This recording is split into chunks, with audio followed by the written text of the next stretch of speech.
let's establish something non-negotiable. Before we go any further, rights are not granted by the government. They are God-given.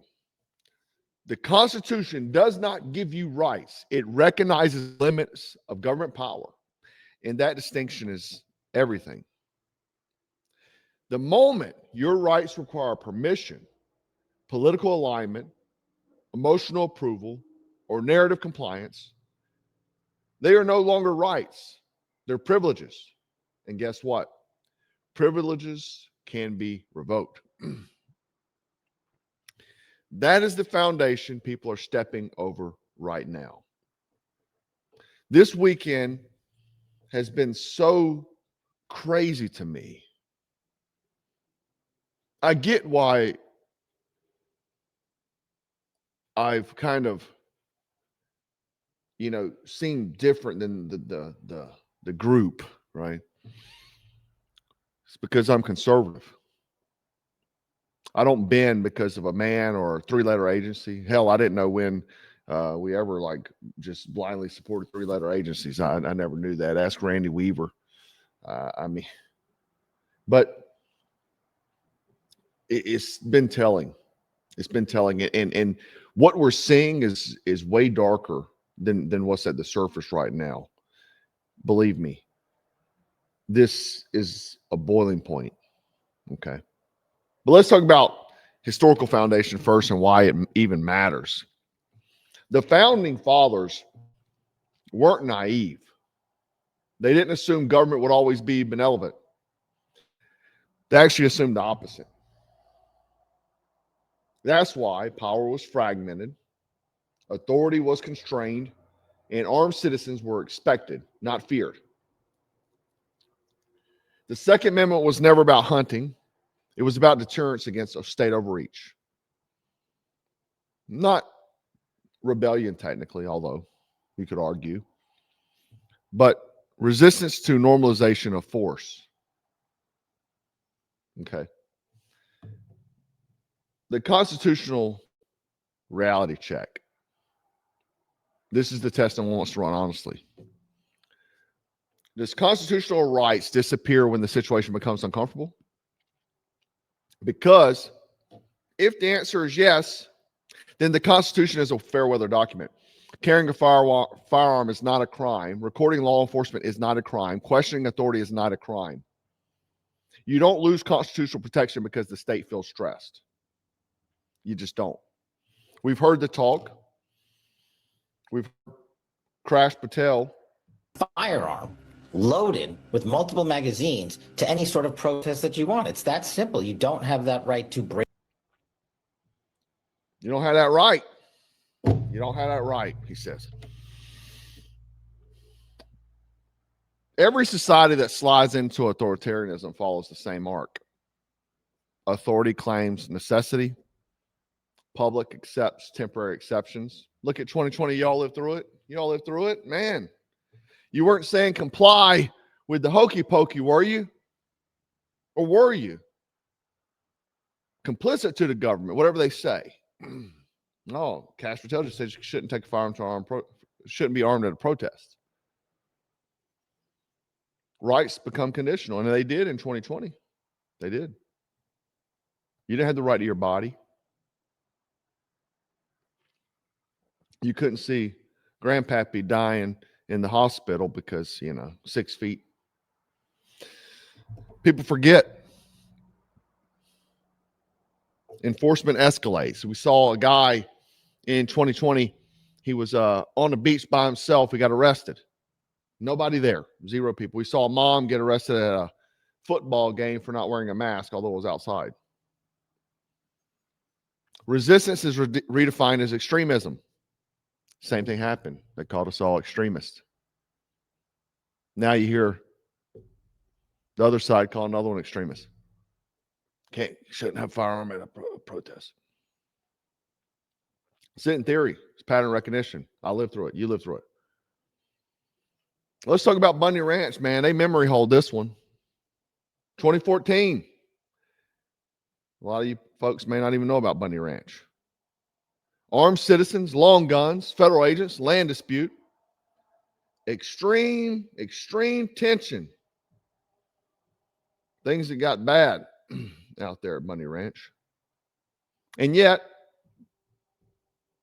they were pointing firearms at federal officers, pointing them. There's no massacre, no mass lethal force, no declaration that armed presence equals execution. Why? Because at that point in time, the rules were still understood. Armed citizens were not treated as automatic threats. Federal authority was checked to the public scrutiny. And Obama was president. He could have said, man, these right-wing extremists went after him. I had buddies that was at Bunny Ranch, armed, pulling security against federal agents. Conservatives were overwhelmingly supportive of it. Y'all remember that? And Obama was president. There was no call to murder these folks for having armed rifle. They were armed with rifles and aiming them at federal agents. Didn't hear anybody call for massacre. Now let's go back again to 2020, 21. You fast forward. You guys remember this? Across the country, armed citizens at protest, Michigan. Trump's Wall Brigade. I don't know where this is. Armed with long rifles. Were you guys calling for the massacre of these folks? Plate carriers, masked out, open carry everywhere. Look at them.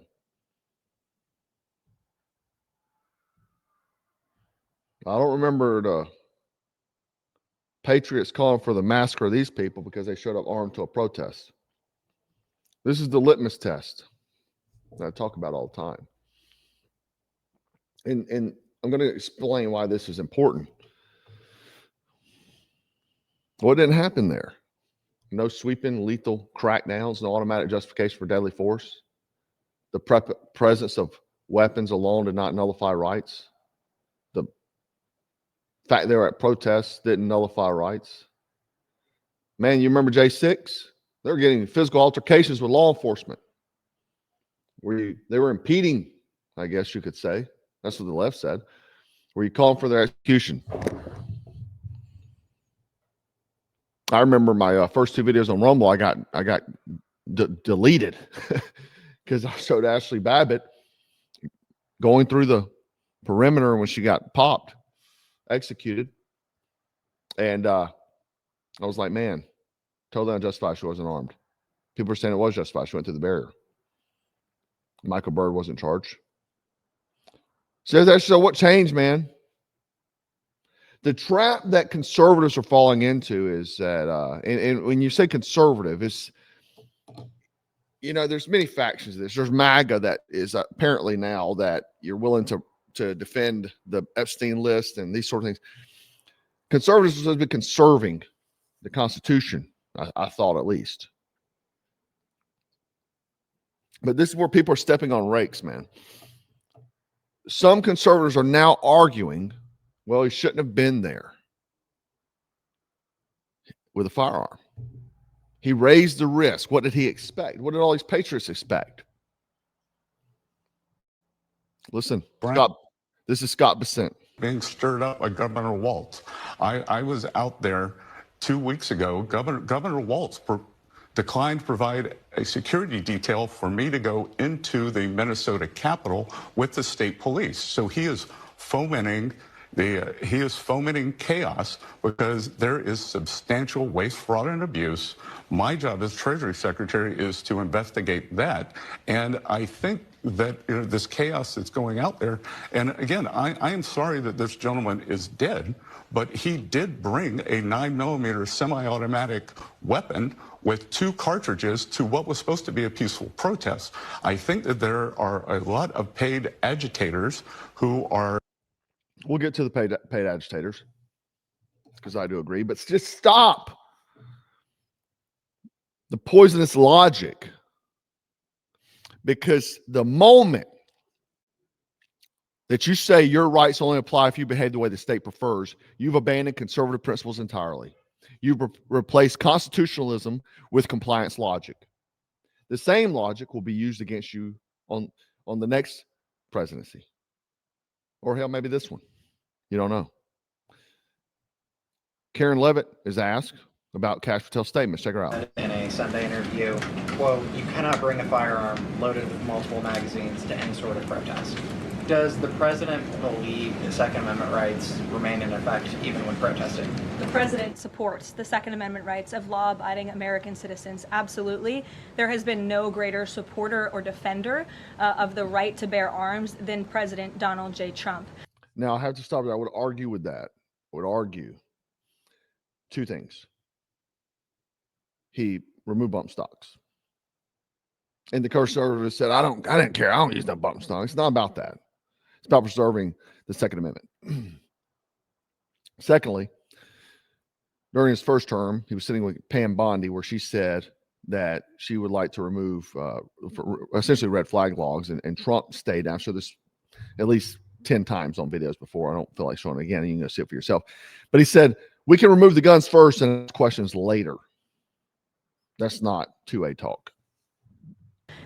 So while Americans have a constitutional right to bear arms, Americans do not have a constitutional right to impede lawful immigration enforcement operations. And any gun owner knows that when you are carrying a weapon, when you are bearing arms and you are confronted by law enforcement, you are raising the assumption of risk and the risk of force being used against you. And again, that's unfortunately what took place on. So should those patriots at Bundy Ranch, should they have been executed? Fair question. Fair question. Look, man, I'm about truth, man. I'm not a cheerleader. I'd rather be wrong on my feet, stand for principles on my feet, than be on my knees, like a lot of what I'm seeing right now. Now, the other problem I see is, and this is all by design. We can address both can be true framing, okay? Because people are in binary thinking. It's either this or that. Situations can be dangerous. Agents can be under pressure. Chaos can exist. Both can be true at the same time. Both sides are using complexity as a moral sedative, The complexity of the situation is not an excuse. It's not a reason for not scrutinizing. It's not a reason to be silent. Okay. You can look at when Obama was president, he deported millions, probably the most. Mark and I from Centerline Systems, Mark from Centerline Systems and I spoke about this the other day in depth. Obama did target packages. Tom Homan was his guy. Tom Homan worked for Obama. There was silence though. There's outrage now, right? It's selectively deployed on purpose. Victims are remembered or ignored based on their usefulness to the media, the mainstream media. So if it's depending on your skin color and you get murdered, it's played around the clock. You see the media flooding the televisions with one narrative. You see the echo chambers on social media. And then you see people with logic getting buried quietly. It's part of the narrative enforcement. Jack Dorsey, the founder of Twitter, he actually talked about this a few days ago. He said, algorithms don't inform you, they train you. They feed you outrage, confirmation, and tribal validation. Over time, your political position essentially becomes your identity, not belief.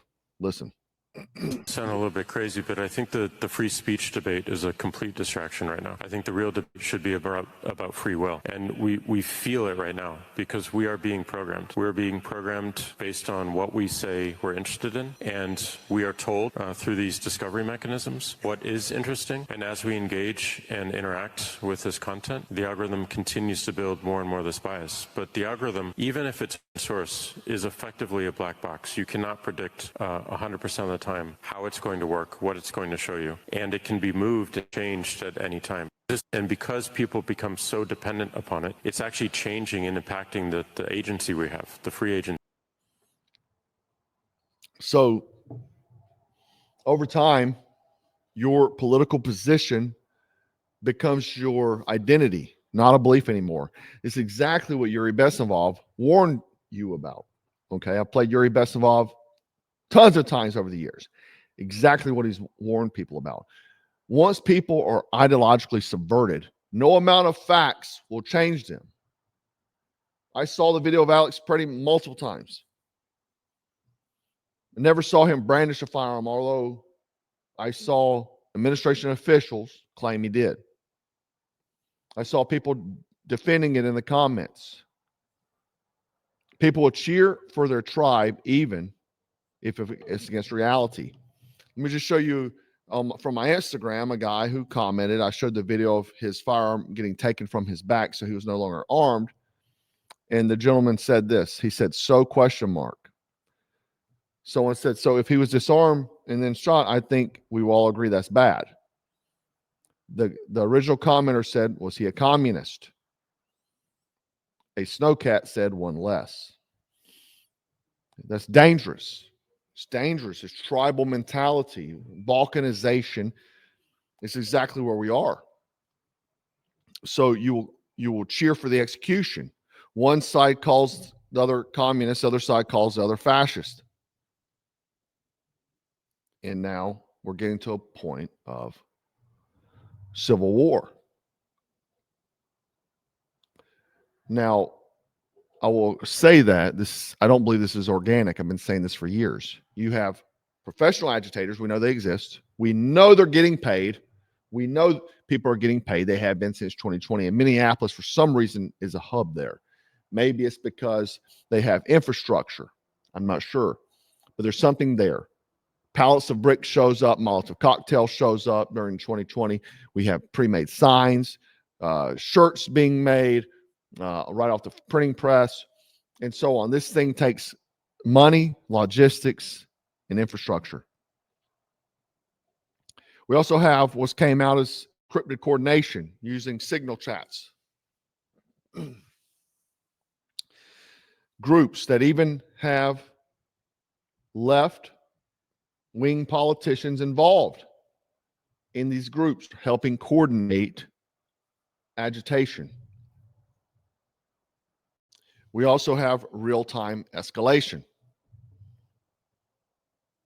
Essentially, puppet foot soldiers. This is like low-level asymmetric warfare. Their job isn't justice. Their job is pressure. And pressure creates mistakes.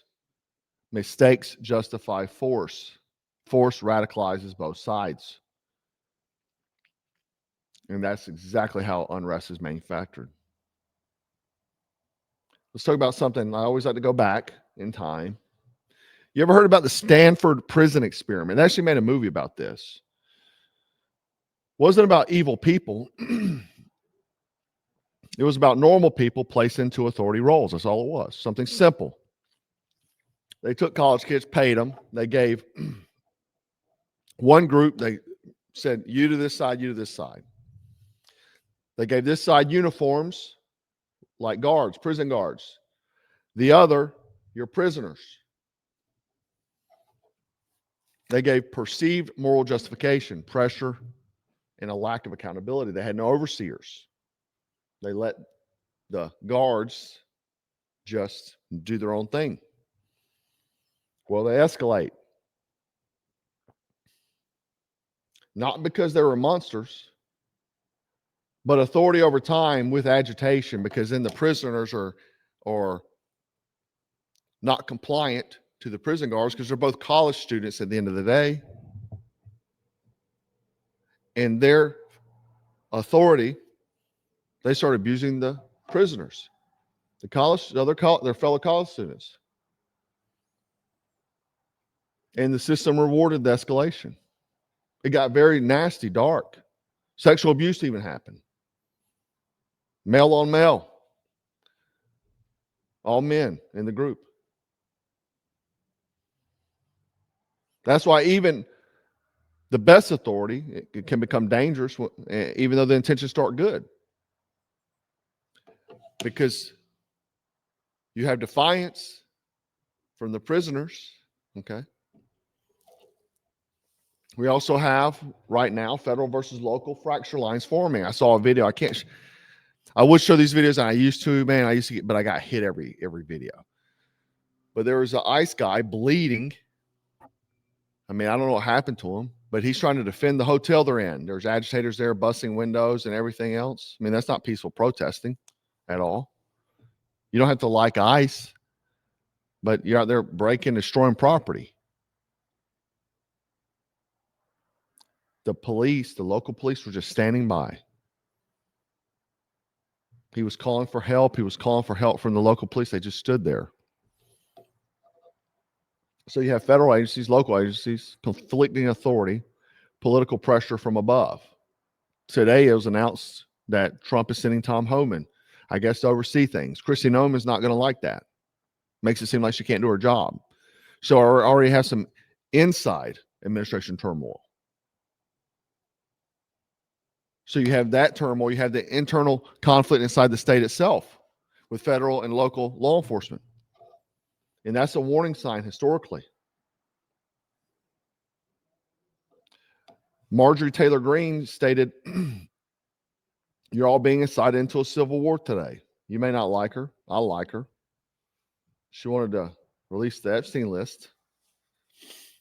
So, to me, it doesn't look good. It looks like we're heading that direction. People cannot think clearly. They are full-fledged in support of their team no matter what.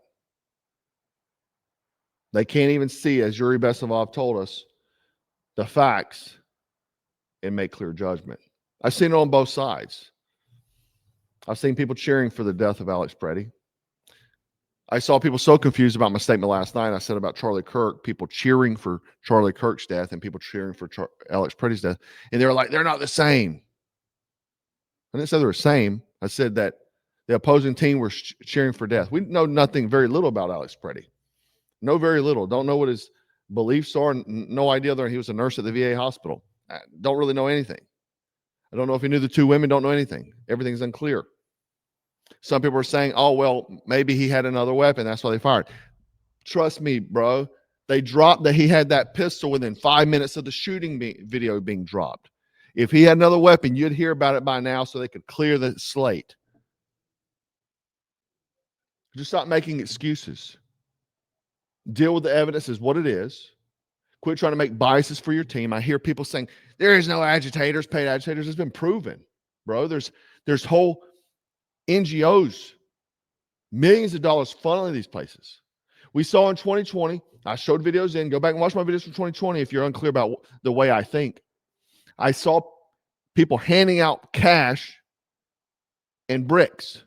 Saw it with my own eyes. There was an interview with a guy who showed up to a warehouse where he was paid. They gave him masks. They told them what to go destroy. He did an interview about it about 4 or 5 years ago. We are being pushed by our enemies to have civil chaos. They want it. We have multiple enemies. It's not just one. A lot of people just want binary thinking, just one bad guy, one good guy. We're a good guy, one bad guy. It's more than that. It's time to wake up. That sheeple mentality will land you right into slaughter. And let me be very clear. This is not random. This is not accidental. And this ain't going to be isolated. We are watching rights become conditional because that's how it always starts. They love to take rights from you. They'll use it as an excuse, and patriots will cheer it on just like the Patriot Act. They're cheering on mass surveillance right now at this time. Palantir is working with ICE. Did you know that there's an ICE headquarters in Israel? Why is that happening? Why is one there? Don't believe me? Google it. Why is it there? This is supposed to be a domestic operation. We have narratives replacing principles, tribes replacing citizens, algorithms replacing thought. That's why you're in echo chambers. You get boiling mad and want to go fight about your political party. Instead, just believe in the Constitution. It's like the flag, the American flag, like what I love. Because this doesn't stand for Trump, it doesn't stand for Joe Biden, it stands for us. Right and left and everything. And I really don't care about whatever your opinion is. Don't push your nonsense on me. Don't make me have to believe what you believe. Because you can say whatever you want, do whatever you want. But the moment that you start trying to push your ideas on me and trying to make it a law where I got to take some kind of booster every few months, that's where the line is drawn. Everybody has the freedom of speech. Everybody has the freedom to defend themselves against a tyrannical government. I don't have to like the speech. I don't have to like it. I don't like a lot of it. But can't be a snowflake and just melt every time somebody says something I don't like. If you don't like what I'm saying, make a YouTube channel, start making your own videos saying stuff that I don't like. Who cares? Just won't watch it.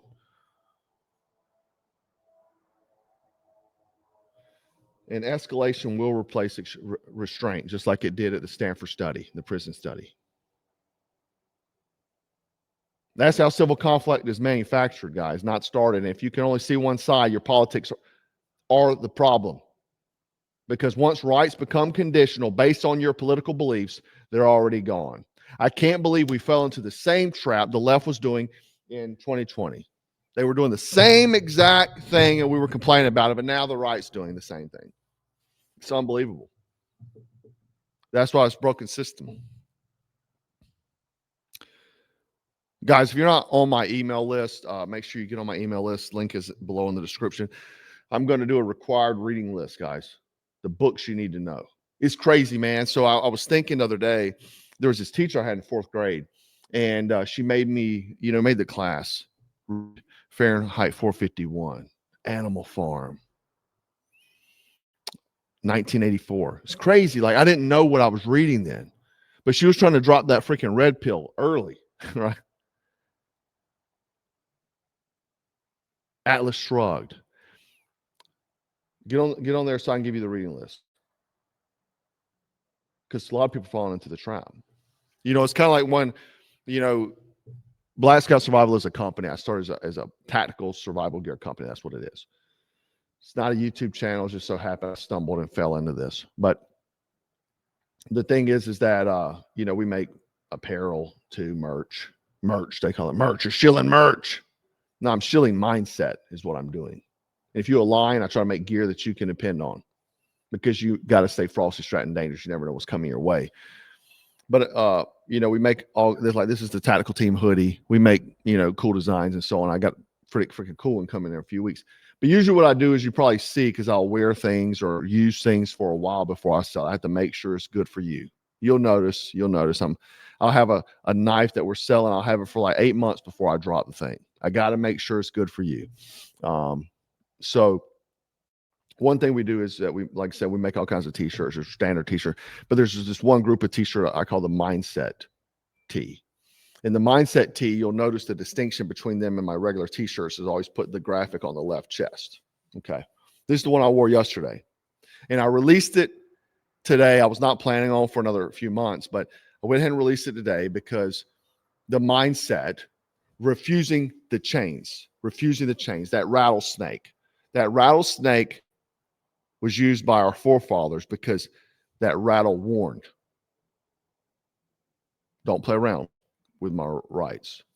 And then usually I put the American flag, but on this one we put the Sons of Liberty flag. The Sons of Liberty, so the Sons of Liberty flag is on the sleeve. The Sons of Liberty didn't ask permission. They didn't ask permission. Oh man, did he have his permit? He didn't have his permit or his ID, they said. Sons of Liberty didn't ask for a permit, did they? In every shirt, we have a secret message inside.